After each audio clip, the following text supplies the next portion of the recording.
What if I told you that the government is about to make it harder for you to train your next star employee? This video isn't political, it's practical. If you're running a small business that's employing apprentices, big changes are happening. So you need to get up to speed straight away with what's going to happen, because it could cost you more than just money. I'm Justin from AskJT. I run an accountancy firm. I teach at an apprenticeship level on degree apprenticeships at a local university, and I've also got apprentices who work for me in my own business as well. So today I'm going to break down exactly what's happening, what changes are coming, and what it's going to mean for your business as well.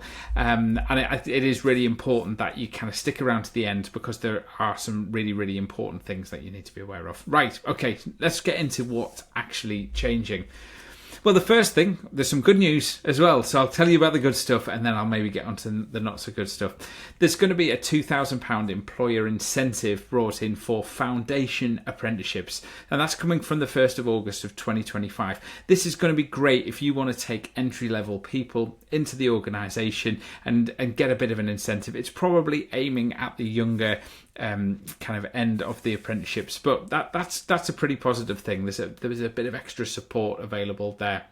Another positive thing is that the minimum apprenticeship length is dropping from 12 months to 8 months. This has been a massive bugbear of mine, where we've had people going on to level 2 qualifications that have been taking 12 months. There's no need for them to take 12 months at all. So actually we can get people trained up much faster now, and that's a really positive thing for our businesses as well. Another kind of a positive thing that I don't know what this is going to look like. Again, I'm not an apprenticeship training provider, but prior learning apparently is also going to be formally assessed as part of the apprenticeship process when you're taking on an apprenticeship, and it potentially, apparently they're going to look at how much content needs to be provided, and also costs could potentially be reduced as well. Right, and I think the next part, this is the really kind of important bit here, is that from January of 2026, so the January coming, is that level 7 funding for apprenticeships is going to be scrapped for those under the age of 22 or older. Then that's a big move. So if you're kind of in like my industry in accountancy, we're trying to get people up to chartered status. They're on a level 7 qualification, and that's going to cause a big problem, that if we've got someone at 22 or over, we can't take them down that route. Just recently, we've taken on a member of staff.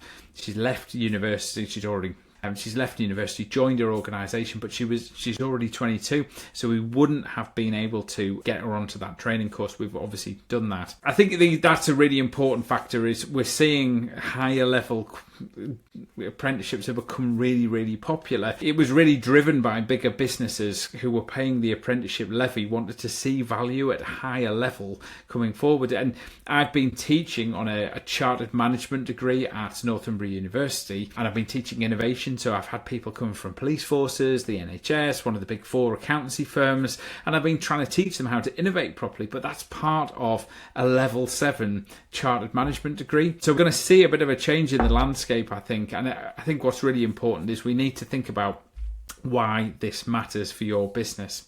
So look, I mean, the normal model for apprenticeships is in my own firm, and it's very similar to a lot of businesses as well. It's, we pay them a full-time salary, we cover their exam fees, their study materials, we offer kind of time off for learning, so they get a day off a week to go off and study, which is absolutely brilliant. We're paying them for that time, and we're obviously we're around all of the time, so we're mentoring them and coaching them and all of that kind of great stuff. And we do that because it works. Ultimately, apprentices stay longer. They do add a lot of value to the organisation. You're bringing them up usually from the start, so they've not got bad habits or anything like that. So, and they can grow with the business, which is absolutely brilliant. The problem we've got now is that if someone's over the age of 22, we're either going to have to stomach much higher costs, or lower quality training, which is going to cause a bit of a problem.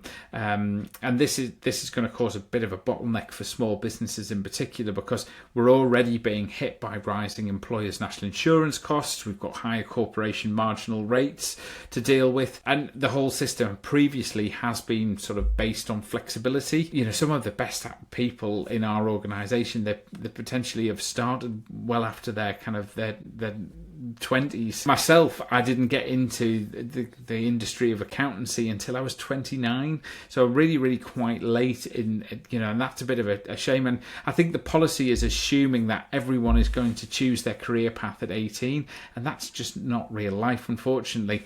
There's not much we can do about this, but I think we just need to think about what strategies we can put in place to kind of help us. So if we've got a business where we've got people working for us, I think the first thing is you've got to audit your team. Who's going to benefit from training before the rules change? So have a look down all of those people and think, actually, is there anyone we could push onto higher level training now and take advantage? Maybe it's a chartered management degree, maybe it's chartered accountancy like we offer. Whatever it happens to be, there's a whole plethora of things. I've got clients in architecture. Obviously, the legal profession, I think, are going to be quite badly hit by this as well. So that's the first thing. Go audit your team as well. The next thing is you should be speaking to your training providers. I'm not an expert in apprenticeship matters, or I don't run a training company. Go and speak to your training company about this, about different funding routes and options and costs. I think all I'm here is to plant the seed for you to go off and ask the right questions fundamentally. So that's where you want to go next. I then want you to start thinking ahead, from 2026, what are you going to do? There's going to be less budget and reduced support, and how are we going to manage structured training in our businesses? You've got to think strategically, ultimately. The winds of change, with all different governments, they have different ways of doing things. I've been in business for 20 years, so it's not to say that this won't change in the future, but this is what we've got to manage at the moment, and we've got to think about it as well. And my final top tip is, watch out for further updates as well. Some of these changes are kind of provisional. Some of them are, they're coming in. I think it's just keeping an eye on what the landscape is of what actually comes in as well. Anyway, if you found this video useful, please hit the like and subscribe button. It really does make a massive difference to my channel. I want to get content like this out to as many small business owners as possible. I'm really passionate about education. If you're looking for other information, I've run a fantastic podcast. If you visit askjt.co.uk, you can find a load of information on my blog as well. Or if you're looking for the podcast, you can have a look on Spotify or Apple and just search for AskJT, and you should be able to find it. See you at the next video. Thanks for listening. Bye.